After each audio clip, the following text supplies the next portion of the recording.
How you doing, everybody? Randy Richard in the shop. A mail and a coming up project. Maybe we'll be able to get a few more things in this video.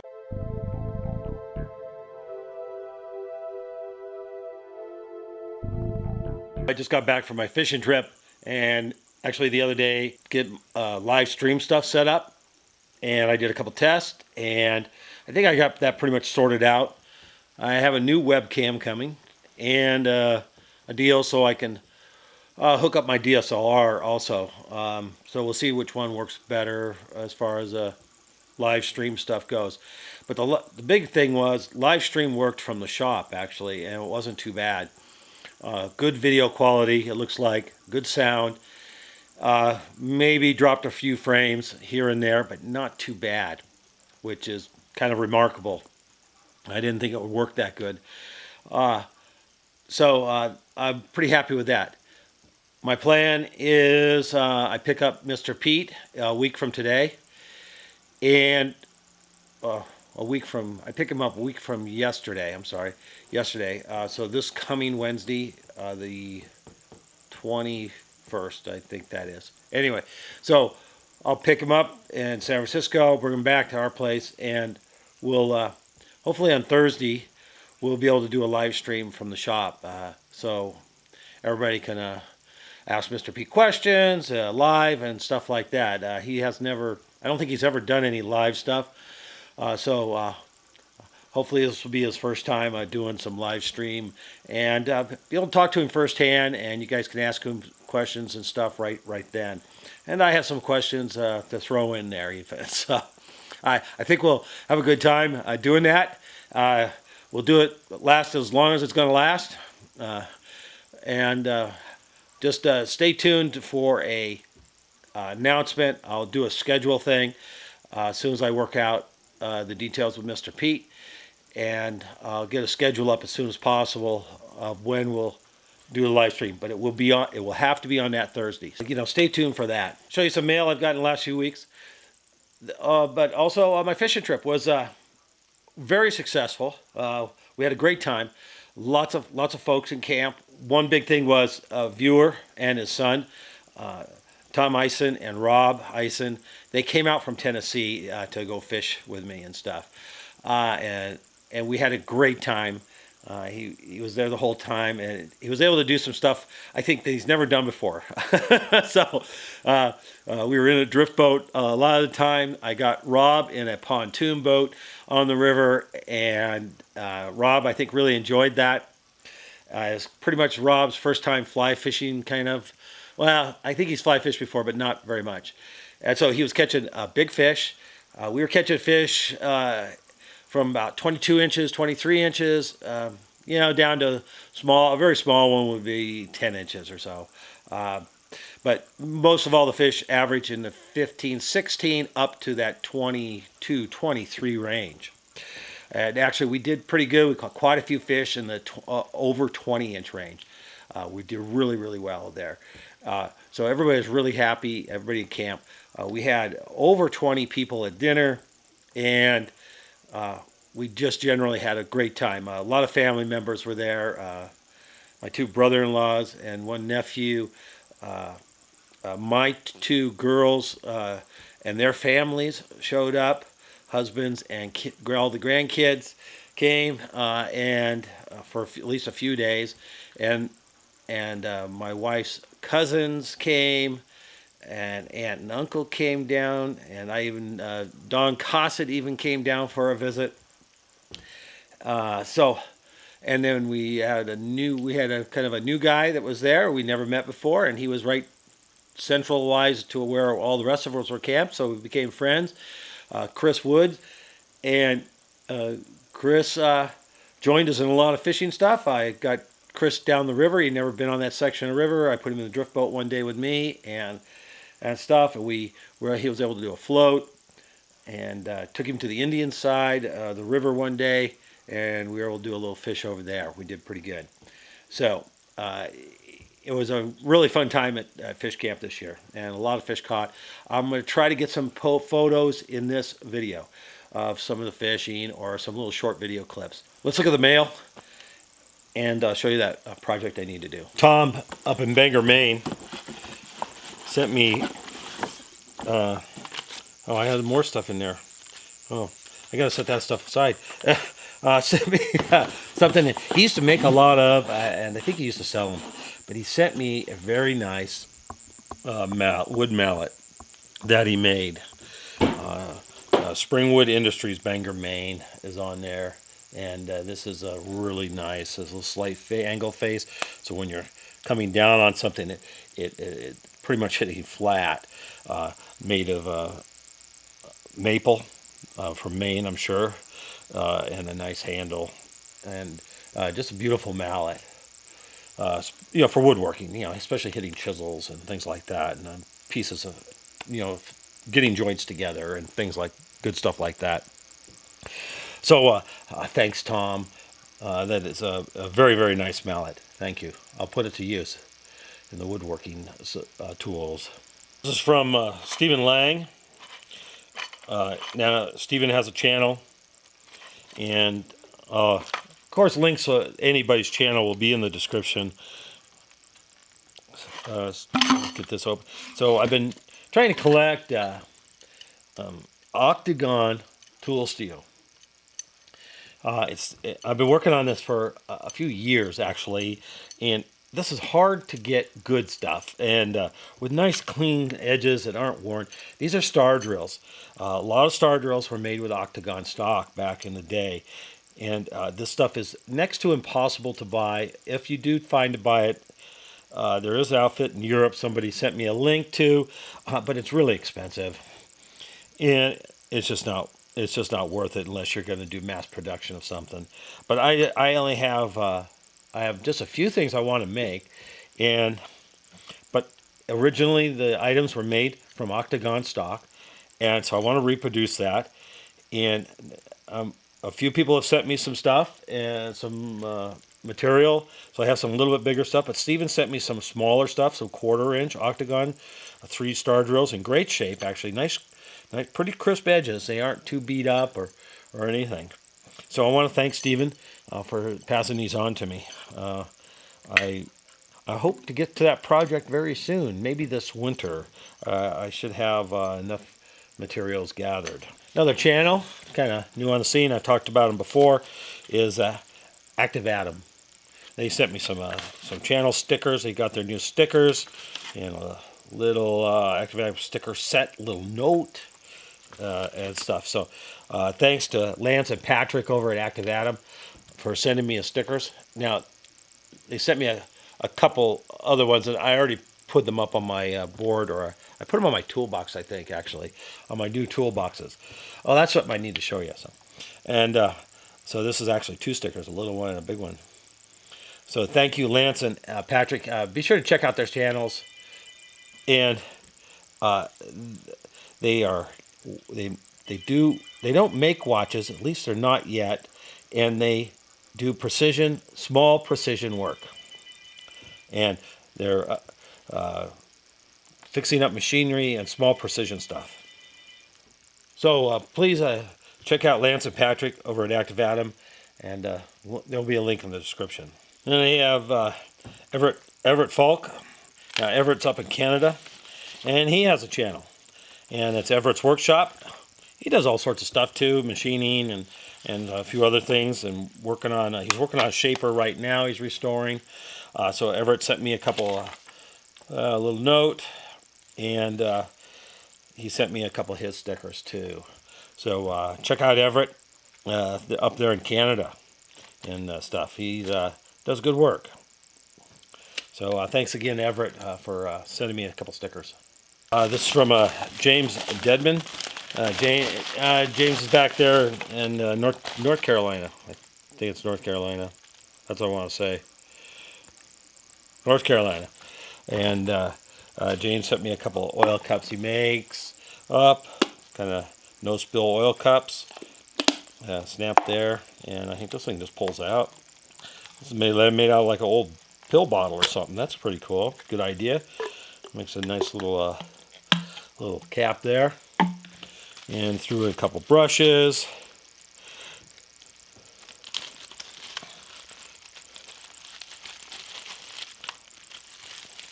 Gotta get stuff out of here. couple of brushes. Always use brushes. And a note.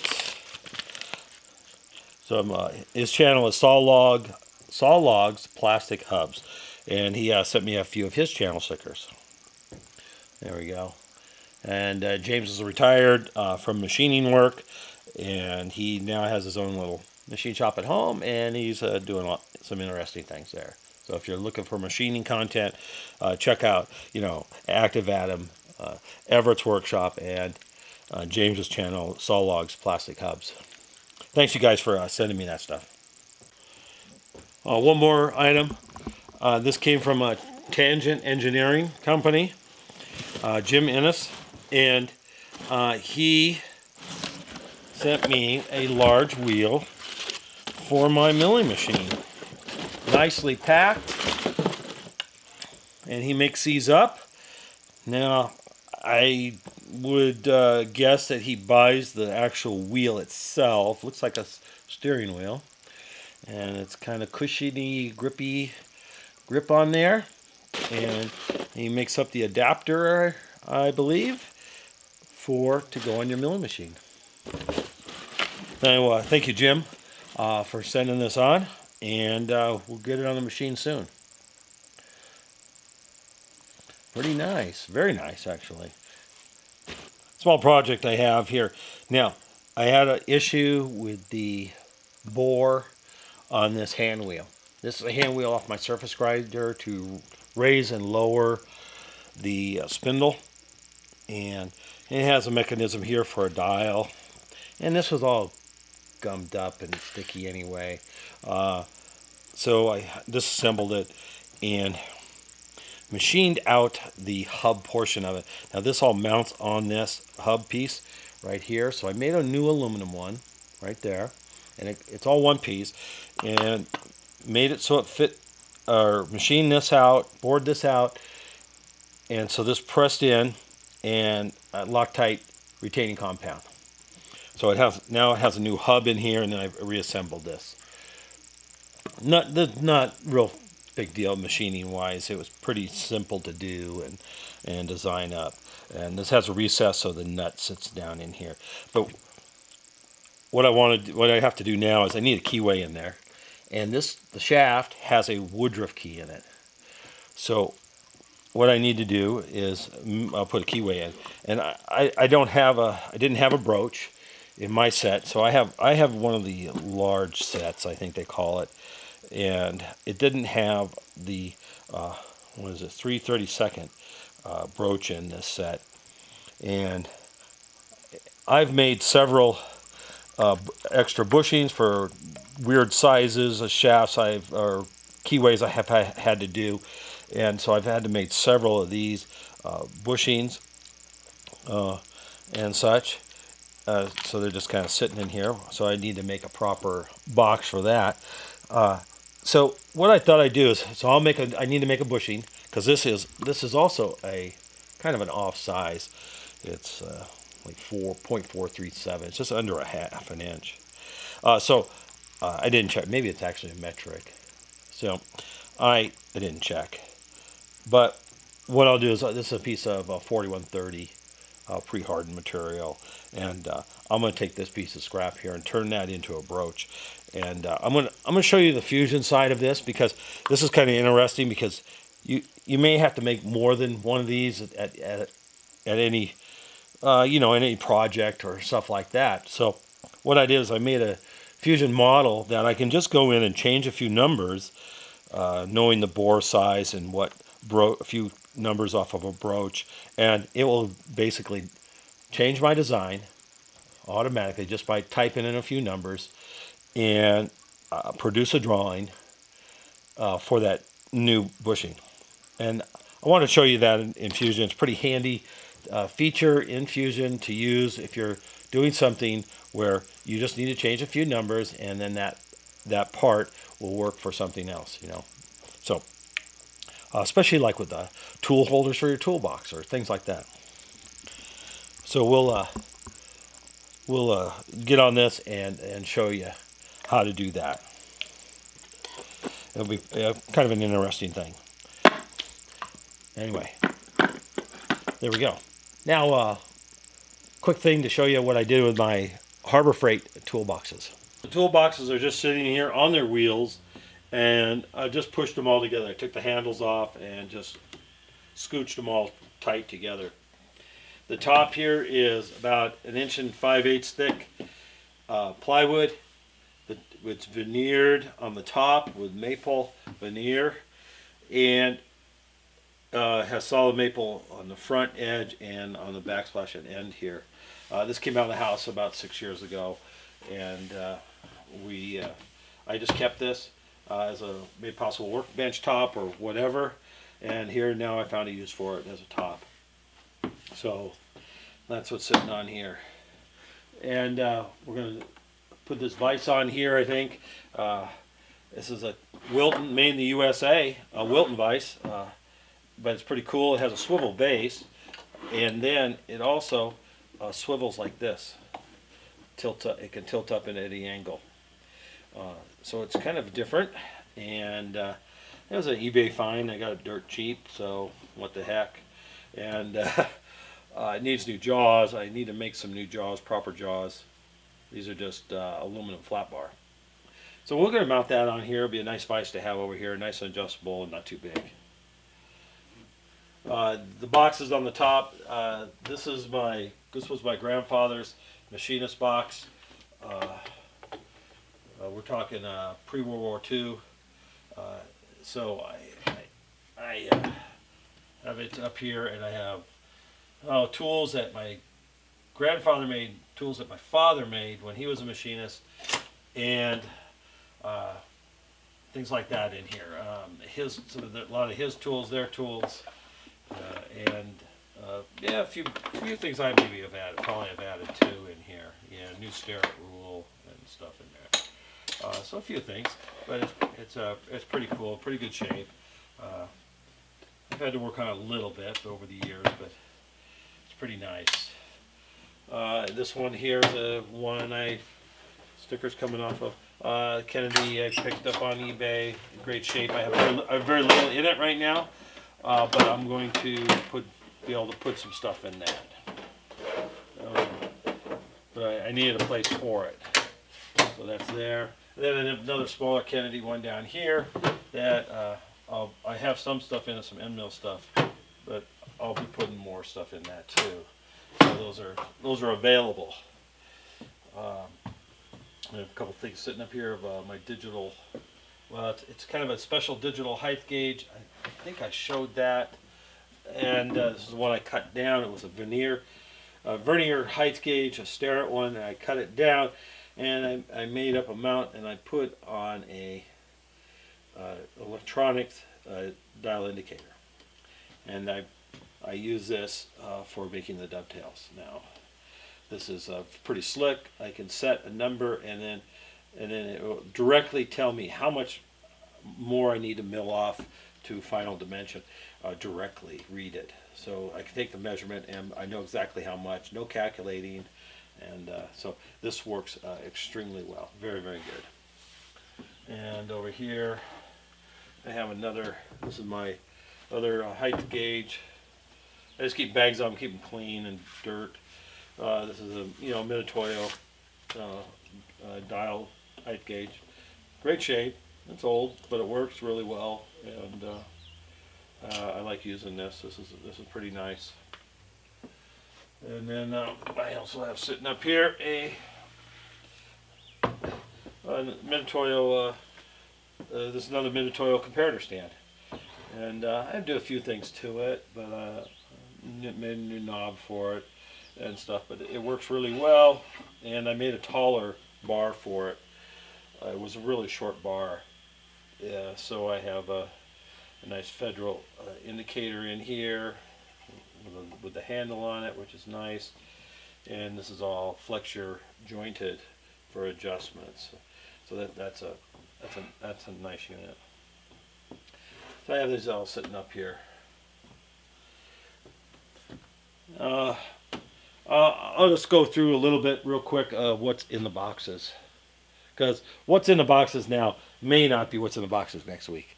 I'm not settled on what's in there, but it's kind of shaping up, you might say.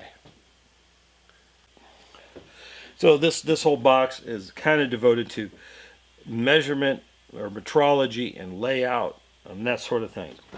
So we have stuff stuck. Okay, stuff stuck in there. Keys. I don't know what to do with the keys. Anyway, these are micrometers. This is my digital caliper, which is not in the box that I'm currently using it. Mitutoyo. These are all Mitutoyo digital micrometers. So we got a 0 to 1, 1 to 2, 2 to 3, and 3 to 4 digital micrometers here. This is a 3 to 4. I love these things. Just love them. If you don't have one, at least get a 0 to 1 one. I mean, but if you've never tried them or used them, they're absolutely wonderful. And let's see what here. I have a Mitutoyo anvil mic in here. Now this was basically brand spanking new off eBay. I got it very reasonable on this, and I don't remember what the number was, but it was very, very reasonable, if not cheap, and anvils and everything. This is very handy, very handy. And I have a few other things in here. This is a Brown and Sharp internal mic, but this one's a little stiff, and I've worked on it, and it's still too stiff. It's very difficult to get a feel, so I need to work on that a little bit more. That's part. This is a, I don't know, bore 3 to 4 inch bore mic. So somebody milled it off so you can reach it inside a bore and measure a hub and things like that. I don't know. I don't remember where I got it. So, and this is a very specific kind of thread mic, Everitt, and it's for pitches 10 to 13. So it's pretty specific, 0 to 1 inch. I've had this forever, too. I got a brand new forever, specific job or something on a ship or something I was doing, and yeah, so I've had that a while. Yeah. Anyway, some more. Now these are standard. These are Everitt dial calipers. I've got a couple sets of those I've had forever. Used to use these on ship all the time. And some extra standards somebody sent me. I have a thread gauge I use for the scribes, 5/16, 24. These are Mitutoyo standard mics with standards, 4 to 5 and a 5 to 6. This is a Mitutoyo 12-inch dial caliper. Got that from Mike. I got that from Tom Lipton. Picked that up. I bought that from him at the Bash. And this is something else I picked up at the Bash one time. I can't remember who, but yeah, it's a little depth dial indicator type thing.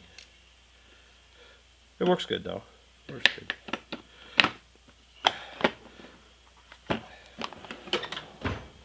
And what else we got here?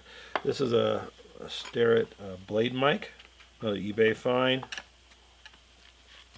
Right there, 0 to 6 inch.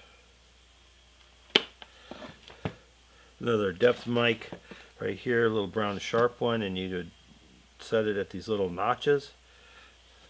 Kind of a little bit different. Some adjustable parallels, radius gauges, and this is a larger Everitt set of larger Everitt depth gauge set, 0 to 12 inches.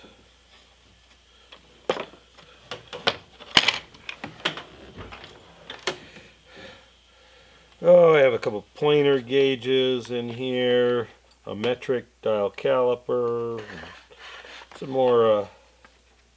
These are dial indicator sets. This one came from my grandfather, actually. Been around a long time, and this is a set I used to carry on a ship. Just some miscellaneous stuff in here. Dial indicator stuff. that I have. And other things like that. What we got here? We got, this is a 6 to 12 inch Minotoyo adjustable mic, or adjustable anvil mic, changeable anvils. Peter Stanton down in Texas sent me that. Edge Precision, his channel. Yeah, he was very kind. This is my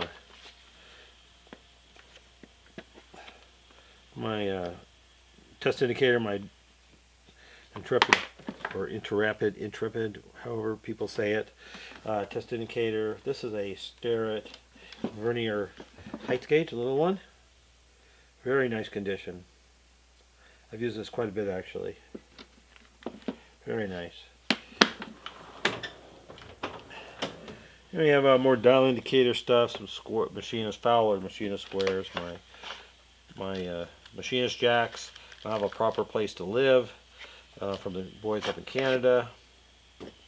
Dial indicator stuff, knurls, my different knurls, and we have some my angle blocks I made sets. My precision stones are in here.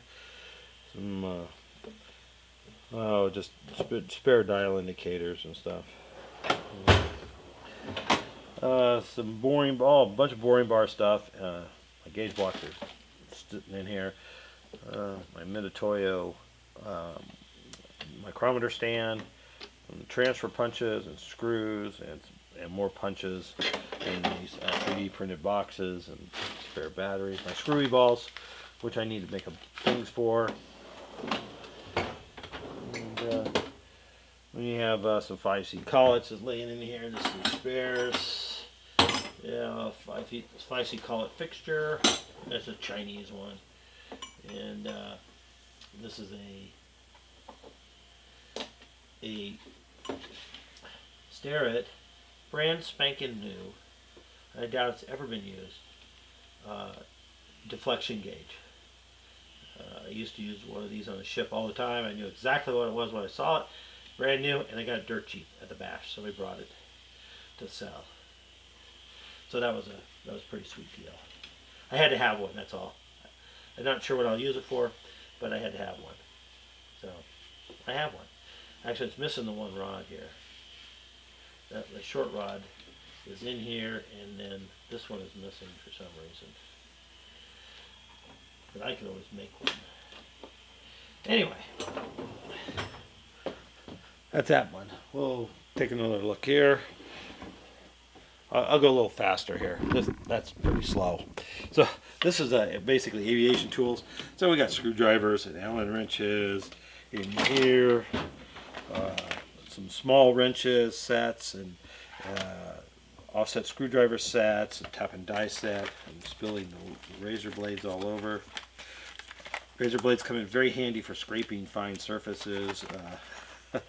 So some small pliers and small screwdrivers and things like that. Quarter-inch sockets, some metrics, and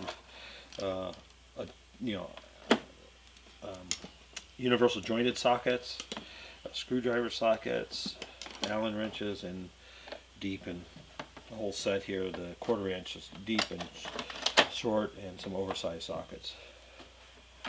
So quarter-inch and slot drive and 3/8 drive are very handy. Those are the main ones you'll use on a small aircraft. Hardly ever have to use a 1/2 inch drive anything. So combo wrenches, metric wrenches, and different size wrenches, some gear wrenches, which ratcheting ends and stuff, very, very handy for tight spaces.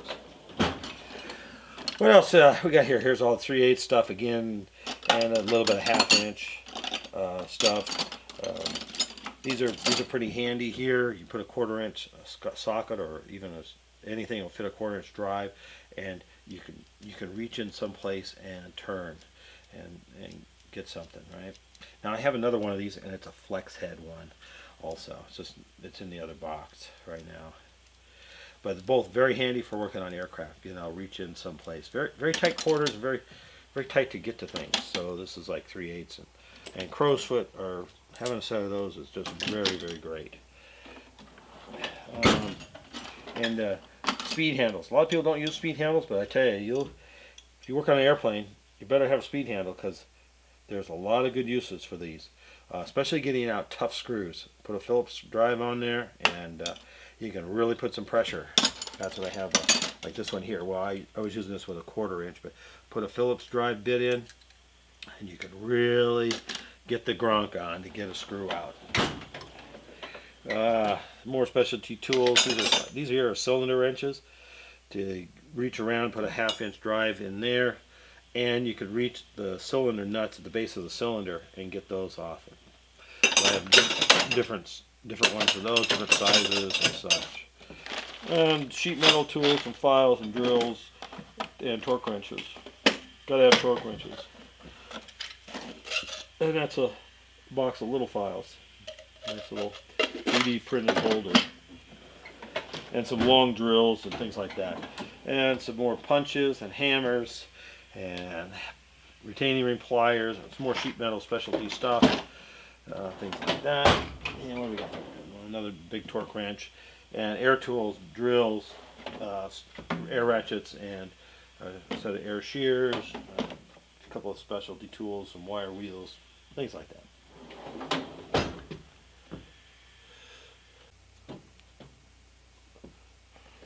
Now I do have an alternative thoughts on why should I show tools? Should I show this stuff? And I doubt if anybody's going to come this far and try to steal anything. But this is also helpful in proof of when the place burns down due to a fire or something. I have some proof that I did have these tools for insurance. I have not much in this drawer. I have very little in this drawer. This is kind of a handy thing if you've never seen one of these. This is a pin spanner, and it has 2 size pins. You can just unscrew them and flip them over, or use them on the other side. And well, no, you don't flip them over. You just use them on the other side. But it has a firm locking mechanism on the sizing. They're kind of big, but for a lot of things, these work out really well. Now, I've ground the inside here to get into smaller places. And they come in different sizes here. Actually, very handy. And this is hook spanners. One of those. This is all kind of lathe stuff. I have some bits in here. I have some screws that go to the lance lathe. Spare tool holders that I made. High-speed steel, some big high-speed steel. Some dead centers. Yeah, this goes in the Logan lathe for a center in the spindle. Some handles that came off of the lance, and I don't know what. Spare emergency collets, a lantern tool post. So it's just kind of miscellaneous lathe parts and stuff. Inserts. Inserts. We have I think most of this is all carbide. I think pretty much all carbide end mills in here. Test bar that I made up for between centers, and R8 R8 end mill holder for 1/2 inch end mill. And we have a few things here. Collet block set, Chinese. This is my pallet, my mini pallet, and associated hardware for it. We have some collets, 5C collet stops, another test bar. Actually, I probably should just put those together for now, so I know where they are.